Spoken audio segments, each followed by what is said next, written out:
Week, I am joined in the forum once again by a senior writer for ESPN.com, Jeff Chadiha, and a columnist for Slam Magazine, that is Vincent Thomas. Guys, starting with the Lakers. First of all, Jeff, do you think the Lakers are going to go the distance? I do not. I think that Boston or Detroit can both beat them. Obviously, they played both those teams combined 4 times this year, won 1 game.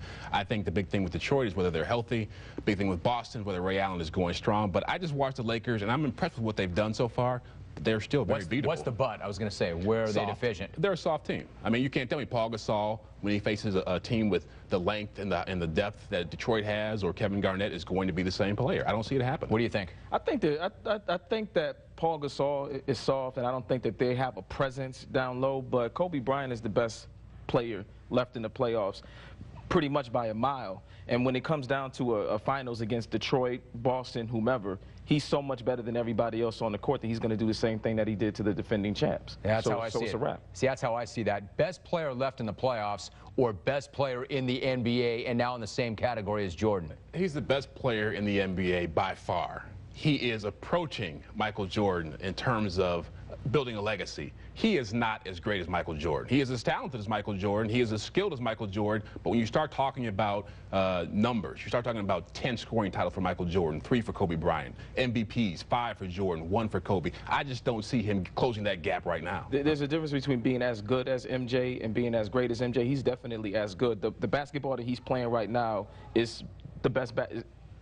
A human cannot play as good as he's playing right now. That's just, there's MJ played at that level, Kobe played at that level, and no one else. But here's my thing. I don't think Kobe impacts his teammates in the same way that Michael Jordan impacted his teammates. Michael Jordan set a standard and said everybody on this team is going to live up to that standard. Kobe Bryant is a self-centered guy who's learned to trust his teammates. Is he not doing much better this year? I would agree. Up until now, I didn't think he made the guys around him better, but are the guys not much better around him this year because of him? Has he not changed that? He has a bunch of youngsters in the finals, Jeff. So, I mean, he definitely has pulled his teammates along with him and raised their level of play. Hey, let's do it 6 more times then, and win the championship 6 more times, then I believe. 6 more, or how about 3? 2 or 3 more times, is he not there? You give Michael Jordan Shaq for a decade, and you're talking about Red Auerbach type numbers. I mean, I'll give him those 3 titles. He ran with Scottie Pippen. That's not Shaquille O'Neal. No, that's not 7'1", He's 300 not a big man, but he's a top 50 player, though. I don't think he's a top 50 player. He became a top 50 player because he was playing with Michael Jordan. How many rings do you think Mike has without Scott? 6. Come on, not even close. No way. Come on, no way. Not even close. No way. Kobe is as good as Michael Jordan, and he's becoming as great. Scottie Pippen's the same guy with that migraine back in '94, right? You got to get off his back, Jeff. Let's go to topic number 2. Rasheed Wallace and Kevin Garnett hugging it out after every single game. Rip Hamilton through Lindsey Hunter, as you saw, is not cool with that. Is that all right? They're friends. So, I mean, you know, what do you expect? But to be friends after the series. They can do, well, see, we always laud, you know, sportsmanship in these kind of things, and we want to say that athletes should set a good example for children. So you have Kevin Garnett and Rasheed Wallace, you know, being collegial before the game and then actually competing during the game. It's not like Rasheed Wallace is playing matador defense and Kevin Garnett is doing the same thing. So they have that kind of relationship and they're competing during the game. What's wrong with that? Hey, like, I don't get it. It gets too much of a good thing. I like good sportsmanship, but I don't need to see it after every single game.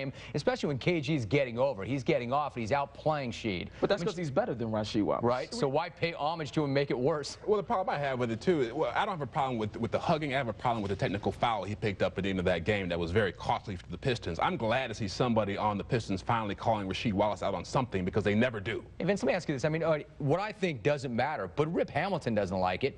Well, but Flip Saunders was saying that a lot of that is just the way that the Pistons josh with each other, and you could even sense a little bit of levity in Lindsey Hunter's tone when he was talking about it on television as well. So I don't know if they're that much displeased with Rasheed. I don't think there was hate in it, but I think there was also, hey, we're down 3-1. Exactly. Do you need to be doing that?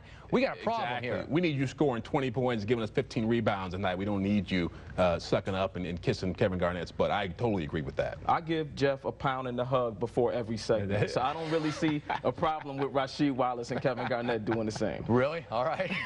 All right, guys. Good to see you this week. Thank you very much.